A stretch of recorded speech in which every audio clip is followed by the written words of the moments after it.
Hi, welcome to Box Office Recap. Today, I'm going to explain the American drama thriller film called Us. Spoilers ahead. Watch out and take care. It is 1896 in Santa Cruz. Addie is out with her parents at a carnival at Santa Cruz Beach Boardwalk. She looks around the carnival, noticing various activities going around her. Her mother is going to the bathroom, while her father is playing a game. Addie is left unattended, so she wanders off to look around. First, she goes to a beach by the carnival, then she enters a fun house.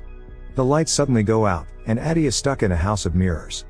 Suddenly, she encounters her doppelganger. Cut to the present day, a family of 4 drives to Santa Cruz, California. Addie is now all grown up, and is the mother of 2 kids, Zora and Jason. After hours of journey, they arrive at Addie's childhood home in Santa Cruz.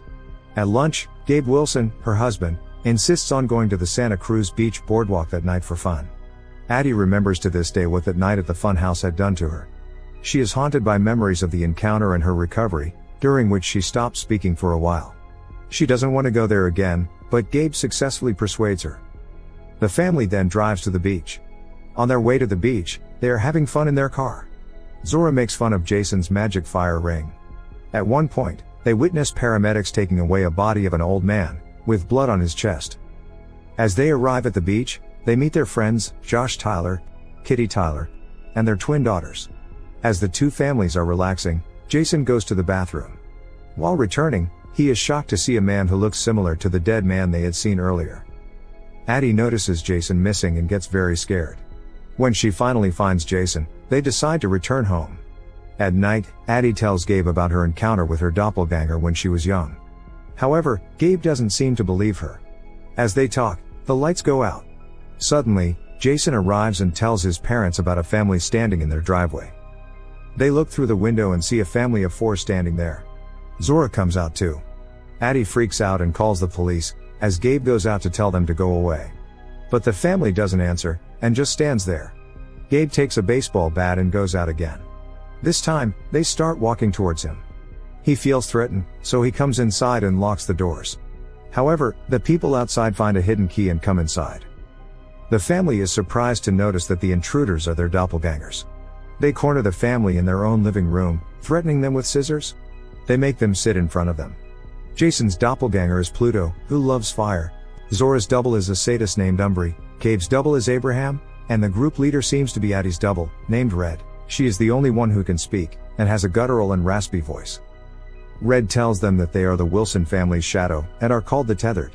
The Tethered share a soul with their lookalike counterparts and have been living as their shadows their whole life. But now, they have come to untether themselves. Red tells them a story about a girl and her shadow, referring to herself and Addie.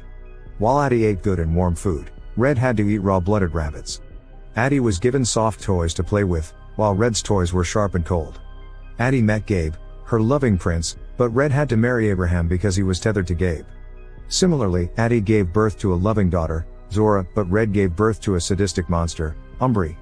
At last, she says that Addie had doctors to operate on her and help her birth, but Red had to do it all herself. Red has come to despise Addie and her perfect life. So, they have come out of the shadows to claim their life. After explaining, Red makes Addie handcuff herself to the table. Abraham drags Gabe away to the other room. Umbri chases Zora through the streets, while Pluto forces Jason to play with him. The intruders' plan is to separate the Wilsons, terrorize them, and kill them. Pluto and Jason are playing with fire in a tiny room, where Jason sees Pluto's scarred face for the first time. Zora is hunted down by Umbri.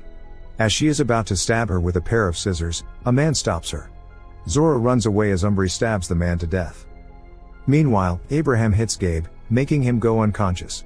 He then puts him in a garbage bag and into the boat. Gabe tears a tiny hole in the bag and notices the baseball bat beside Abraham. The boat suddenly stops. Taking this opportunity, Gabe comes out of the bag and hits Abraham with the bat, sending him into the water.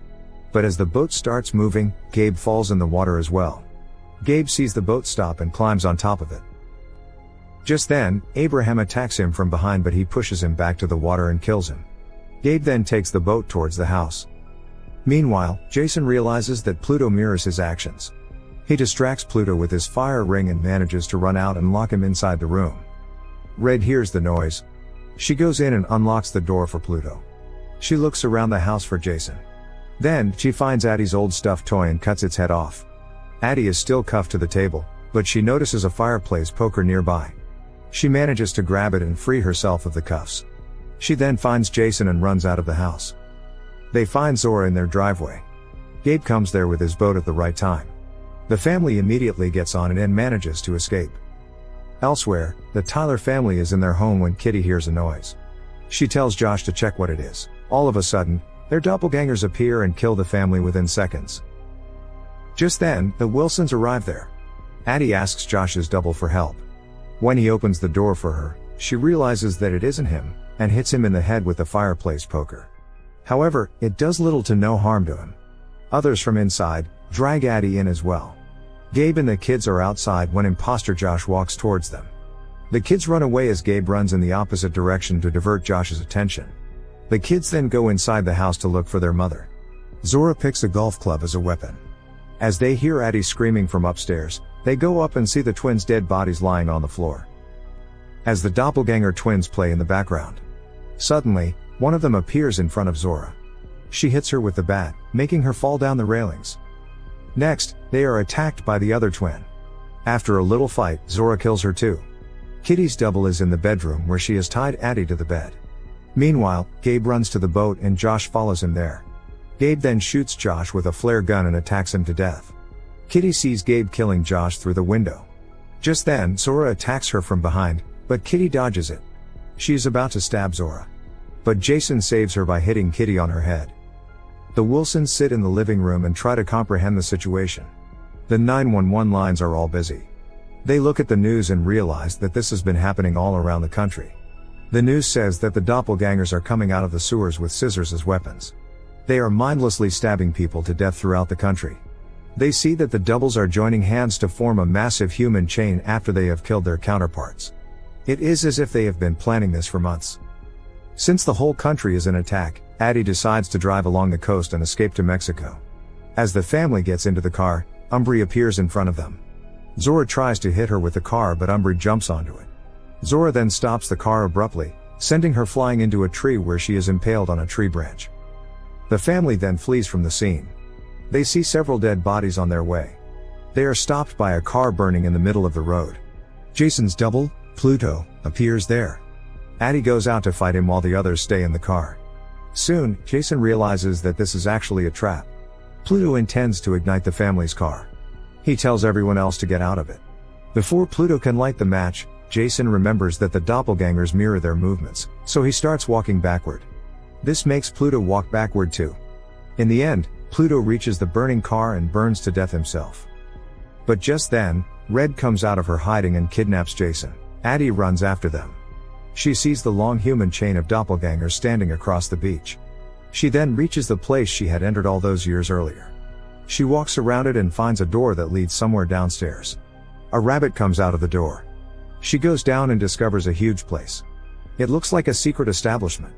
She goes down an elevator and enters a huge hallway with several rooms on either side. Many rabbits run around the hallway.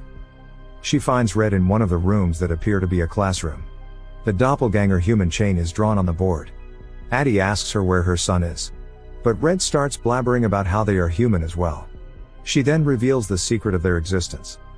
Red explains that the tethered, also called the shadows, are actually artificial beings created by the government to control the originals on the surface for their own twisted purposes. The project aimed at creating clones that were connected to the people through their souls.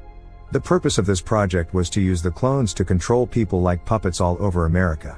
But the experiments failed, and the tethered were abandoned underground for generations, mindlessly mimicking the actions of their counterparts and surviving on rabbit meat. That night, Faith had brought Red and Addie together. The other quickly realized that Red was different.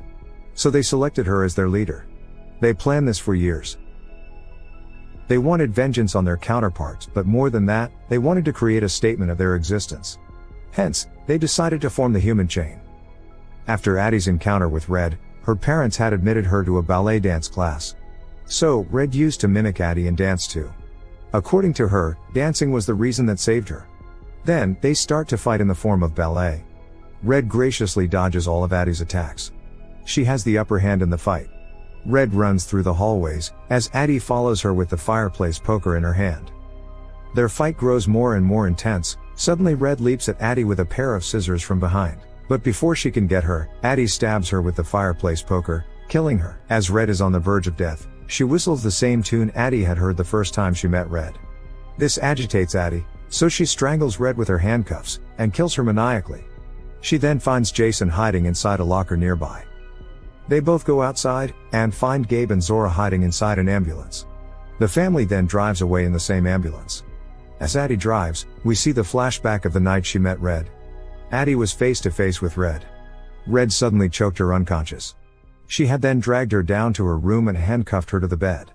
Red changed into Addie's clothes and took her place in real life. That night, Addie's parents took home their daughter's doppelganger. This explains why Red is the only tethered who could talk and thought differently, leading their revolt. Red's voice is damaged because her double choked her, damaging her larynx, and making her voice raspy and guttural. This also clarifies why Addie, as a child, wasn't able to talk after she was found at the beach. Shadows don't know how to speak. Over time, Addie's shadow learns to speak and becomes a regular person, capable of love and laughter, and forgets that she is a clone. The movie ends as we see a several miles long human chain formed by the doppelgangers. Subscribe for more videos like this, turn on notifications, and leave a like to help the channel out. Thank you for watching.